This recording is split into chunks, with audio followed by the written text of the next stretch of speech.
I like your shoes. Oh, these? Thanks, I just got them the other day. Where'd you get them? Glad you asked, Jared. Let me take you on an adventure. Back in time.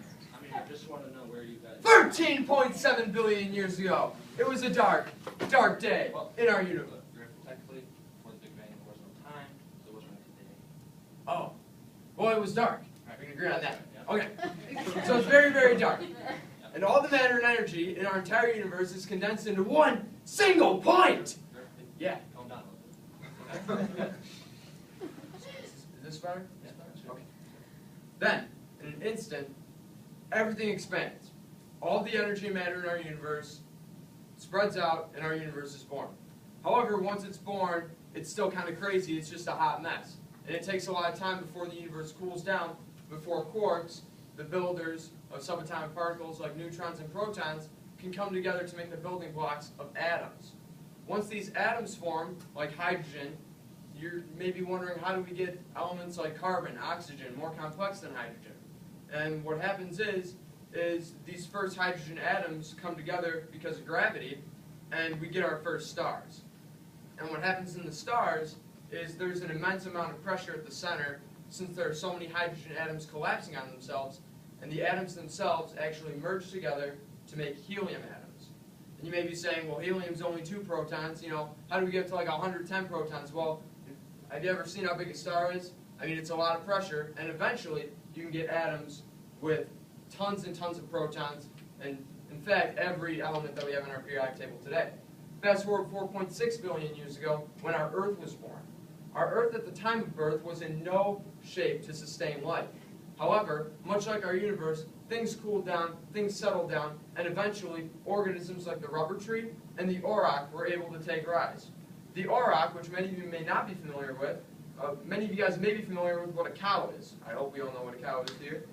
Well, the auroch is the closest common ancestor to our cow.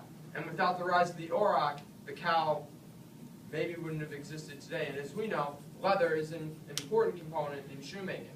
Another important component is rubber. We don't even know when the first rubber tree came about. It could have been hundreds of millions of years ago. However, we do know that it's native to the Brazilian era. It's really quite fascinating how these organisms came to be. That's right. I think I wrote a paper on this.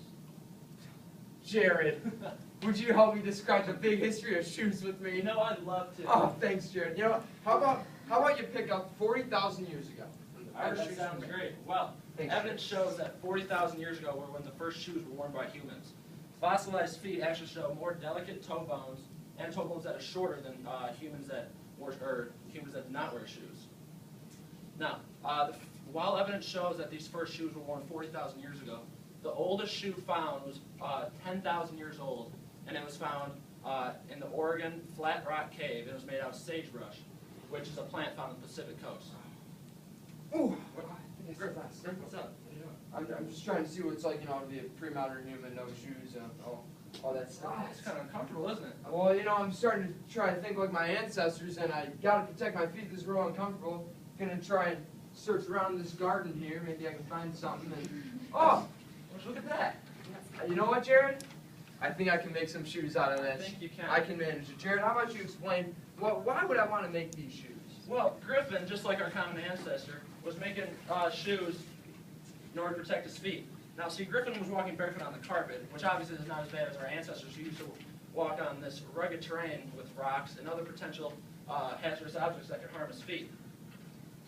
Now, he was making the shoe in order to protect his foot from all the dangerous items on this floor here, obviously, and also to insulate his foot from the cold.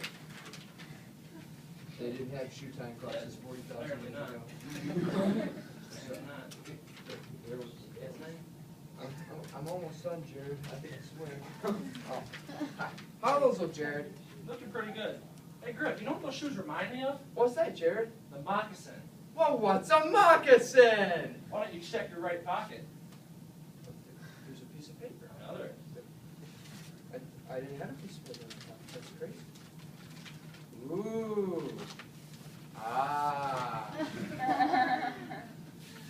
Now this, everybody, is the moccasin. The moccasin was found, or was first created 5,500 years ago, and it was found in the Armenian cave. The moccasin was made out of one slab of animal hide and also stuffed with grasses for warmth and insulation. Now,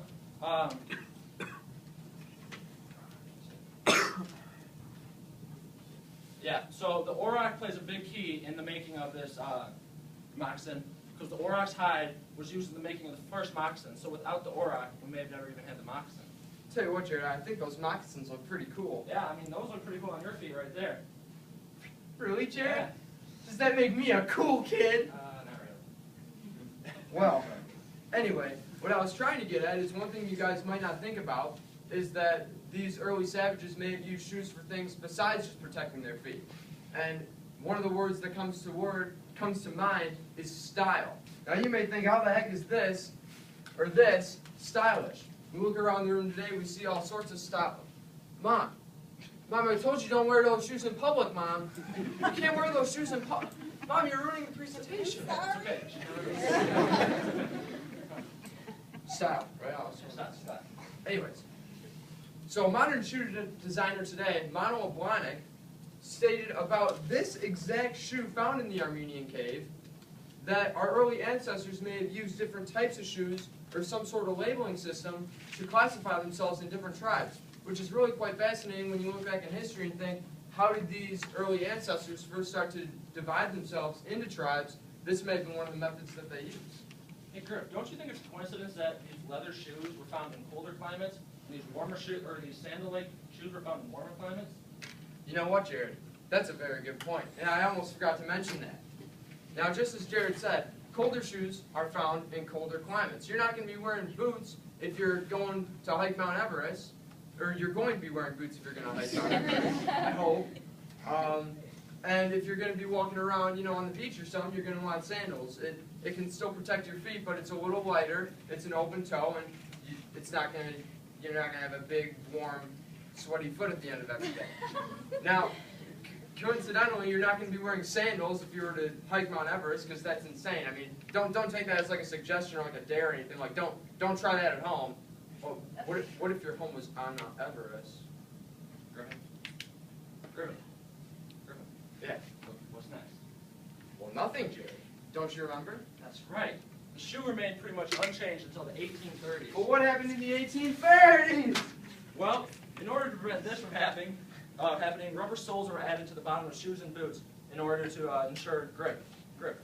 Why don't you get up? Oh, okay. Where can I get some of this? I'll show you later. While these rubber soles were invented in the 1830s, they didn't really become popular until the 1860s when the first croquet shoe was made. The first croquet shoe was considered the first sneaker because it was used by sneak thieves or robbers when they're trying to move around silently, thus the name sneakers. Another key addition to the shoe's innovation was the running spike, which ironically was created by one of Nike's soon-to-be competitors, Reebok, in the 1890s. The running spike really started to help separate the generic tennis shoe that we see today from the typical athletic shoe that we see in things like the Olympics. Now, because of Reebok's innovation, they remained pretty much a monopoly in the shoe industry until 1964, when they were challenged by the power of Nike. Whoa, Griff, don't get ahead of yourself. What do you mean? In 1964, Blue Ribbon Sports was created. Jared, I thought you said your paper was on Nike. Yes, it was, but in 1964, Blue Ribbon Sports was created, and then later, in 1971, Nike was created. That's right, Jared! Nike was once known as Blue Ribbon Sports. In 1964, they were created by University of Oregon track runner Phil Knight and his coach, Bill Bowerman. Wait a minute, Jared. You said earlier that the very first shoes ever found were found in Oregon, Yep. right? Or Rock Cave, yeah. And Nike was founded in Oregon. Right. Yep. Oh, we lost him again. Okay, well, anyway, in 1965, Blue Ribbon Sports made a revenue of $20,000, and when adjusted to inflation, it was about $147,000. Now, last year, in 2013, Nike made $25.33 billion. That's a big difference. Hey, Griff. Oh yeah, the 13.7 billion. No, we're past that. We're past that. We're water. Oh, the water. Oh. So, within 1965, Blue Ribbon Sports was worth 1 drop of water. Last year, this is how much Nike was worth. You know the bottom yet? It looks like we're almost getting there. Huh? Oh, yep. Oh, wait, Oh, there's another Oh, bucket. there's another Oh, bucket. okay. There's another All right. bucket. There you go. Almost forgot about those. Oh, wait, we're not. Oh, here we go. Got 'em? Last ones. Yep. Yep, so if in 1965 Blue Ribbon Sports was worth 1 drop of water, in 2013 Nike was worth 17 bottles, or 8.5 liters. That's a lot of water. That is a lot of water. You know what else I see, Jared? I see a lot of plastic. That's right. You know what's a fun stat? In 2011, Nike sold 31.5 million products using recycled polyester. So, you know what I'm thinking right now, Jared, is if I pour all this water out, do you think maybe we can make our own pair of Nike shoes? I think it's a little more complicated than that. Well, aside from using recycled plastics, Nike has taken several steps in becoming a much more sustainable company. One of the biggest ones that they've taken besides using recycled plastics is the use of synthetic leather. Because, as we all know, it can take up a lot of energy and resources to raise cattle. And it takes a lot less energy and resources to produce a chemical formula to create a synthetic leather that we can use on shoes that acts basically the same as a natural leather, just without all the energy and ecological footprint impact that we have when we raise things like cows. So, yeah, I just think that Nike's such a great company, don't you? Almost perfect, Jared. I mean, they are pretty good, but unfortunately nothing can be perfect. Nike has encountered many ethical issues over the years. Back in 1996, when many of us students were born, Nike started taking heat from the Vietnam Labor Watch. Nike has many factories over in Vietnam where they produce their products, and the Vietnam Labor Watch was getting on for violating laws such as health and safety laws, wage laws, or paying their employees way too little, and even some of the females in the factory were being sexually harassed. Oh my God, Jared. That's terrible. I know, it's awful. But dude, What? did you see the new Oregon uniforms for next Yeah, football dude. season? Why don't you tell them? All right. Okay. So I mentioned earlier in the presentation that one of Oregon's founders, Phil Knight, attended the University of Oregon. He's not stopped giving back to his alma mater since then. Every 4 years, the University of Oregon gets a new pair of fresh, trendy football uniforms. And for those of you who aren't familiar with college football, they're constantly voted the best dressed team in the game. Now, aside from having trendy uniforms, Oregon has also gotten large contributions from facilities from Nike, including PK Park, a baseball field, and Matthew Knight Arena, a basketball arena. Those are pretty heavy contributions for big stadiums. Now, aside from the University of Oregon, Nike also has its roots in several other universities across the nation, like Baylor University, who's starting to unveil its own line of Nike uniforms, much like Oregon has.